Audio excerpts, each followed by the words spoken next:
میرے محترم بھائیوں، آج ہم ایک ایسی حقیقت پر بات کرنے لگے ہیں جو ہمارے گھروں، گلیوں اور دلوں تک پھیلی ہوئی ہے۔ آذان ہو جاتی ہے، مسجد سے حی علی الصلاح، حی علی الفلاح کی صدا گونجتی ہے، لیکن ہمارے دل نہیں جاگتے، ہمارے دروازے نہیں کھلتے، ہماری مسجدیں خالی رہ جاتی ہیں۔ آذان دینے والا مؤذن پکار رہا ہوتا ہے، آؤ نمازوں کی طرف، آؤ کامیابی کی طرف، مگر افسوس کتنے ہی لوگ ایسے ہیں جو اس وقت اپنے کاروبار میں مصروف ہوتے ہیں یا اپنی نیند میں گم رہے ہوتے ہیں۔ میرے بھائیوں، یہ ایک اعلان نہیں بلکہ یہ ایک اللہ کی طرف سے دعوت ہے، اور جو اللہ کی دعوت کو ٹھکرا دے، سوچو وہ دنیا میں کیا پائے گا۔ نبی علیہ السلام کا فرمان ہے ان لوگوں کے بارے میں جو آذان سن کر مسجد میں جماعت کے ساتھ نماز نہیں پڑھتے۔ آپ نے فرمایا، میرا دل کرتا ہے کہ میں اپنے مصلی پر کسی اور کو کھڑا کروں اور پھر میں چند نوجوانوں کو حکم دوں کہ وہ جنگل سے جا کر لکڑیاں اکٹھی کریں، اور پھر میں ان لوگوں کے گھروں کو جلا دوں جو آذان سن کر بھی مسجد میں نہیں آتے۔ اللہ اکبر! سوچو میرے بھائیوں، یہ الفاظ کس کے ہیں؟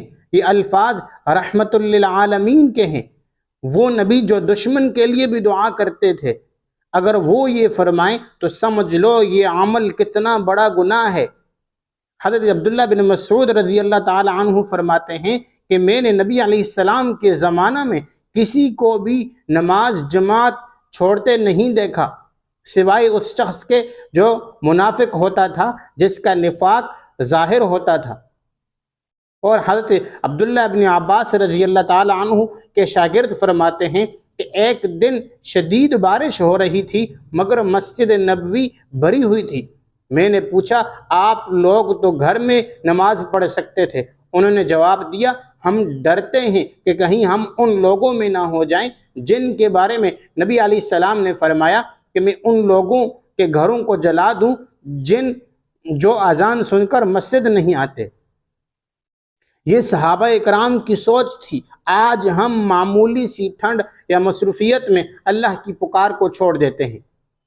جب مؤذن کہتا ہے اللہ اکبر تو وہ دراصل ہمیں یاد دلاتا ہے کہ اللہ تعالیٰ تمہارے کاروبار سے بڑا ہے، تمہارے فون، تمہاری نیند اور دنیا سے بھی بڑا ہے، لیکن ہم اس لمحے کہہ دیتے ہیں ابھی نہیں، بعد میں، اور وہ بعد پھر کبھی نہیں آتی۔ رسول اللہ صلی اللہ علیہ وآلہ وسلم نے فرمایا، جو شخص آذان سنے اور مسجد نہ آئے اس کی نماز نہیں سوائے کسی عذر کے۔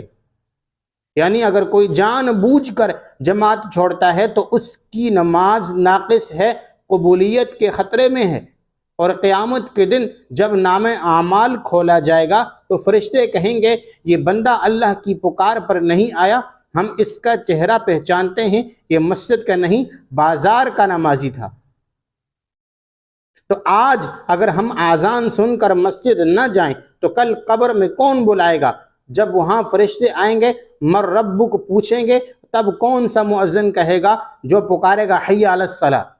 ابھی بھی وقت ہے میرے بھائیوں، اپنے بچوں کو، اپنے گھروں کو، اپنی گلیوں کو مسجد سے جوڑ دو، کیوں کہ جو مسجد سے جڑ گیا وہ اللہ سے جڑ گیا، اور جو اللہ سے جڑ گیا